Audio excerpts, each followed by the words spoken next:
ప్రజలకు ఇచ్చిన మాట తప్పడమే అలవాటుగా మార్చుకున్న రేవంత్ రెడ్డి ప్రజాపాలన ప్రభుత్వం అన్న మాజీ మంత్రి వేముల ప్రశాంత్. ఎల్ఆర్ఎస్తో ప్రజలను దాచుకోవడానికి రేవంత్ రెడ్డి కాంగ్రెస్ ప్రభుత్వం సిద్ధమైంది. ఎల్ఆర్ఎస్ ద్వారా ఈ ప్రభుత్వం భారం వెయ్యకుండా కొంతకాలం ఆపగలిగామంటే గతంలో బీఆర్ఎస్ పార్టీ చేసిన పోరాట ఫలితమే. ఇప్పుడు మళ్లీ రాయితీల పేరుతో మభ్యపెట్టి ప్రజల నుండి డబ్బులు దండుకునే పని కాంగ్రెస్ పార్టీ చేస్తుంది. కాంగ్రెస్ నాయకులది ప్రతిపక్షంలో ఉన్నప్పుడు ఒక మాట, ఇప్పుడు ప్రభుత్వంలో ఉన్నప్పుడు ఒక మాట.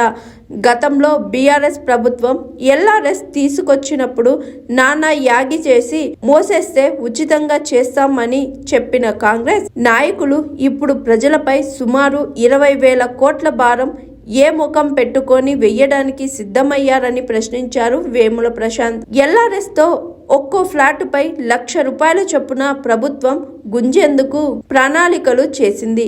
క్రమబద్ధీకరణ కోసం సుమారు 25 లక్షల అప్లికేషన్లు వచ్చాయని ప్రభుత్వం చెబుతుంది. అంటే ఎల్ఆర్ఎస్ వల్ల 25 లక్షల మందికి నష్టం జరుగుతుంది.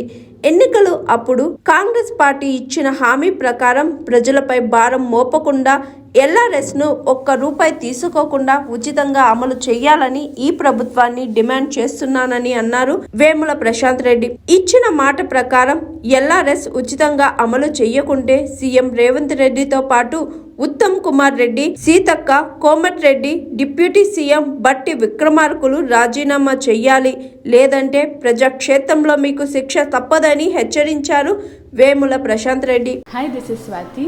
లైక్ చేయండి, షేర్ చేయండి, కమెంట్ చేయండి అండ్ సబ్స్క్రైబ్ చేయండి GR TV. Hi, this is Monica. Please like, share and subscribe GR TV.